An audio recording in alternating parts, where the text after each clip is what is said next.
Sicuramente, ma per me è anche un onore aiutare il sindaco nella coordinazione di questo evento, perché non significa solo magari mettere insieme degli eventi, ma significa con tutta la squadra collaborare affinché il paese torni a vivere in questi momenti di estate, tornare a vedere la gente che fa comunità.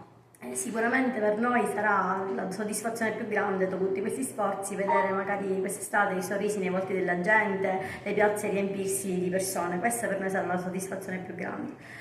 Riguardo lo slalom posso dire che per me non è solamente un evento sportivo fino a se stesso, ma è la realizzazione di un sogno.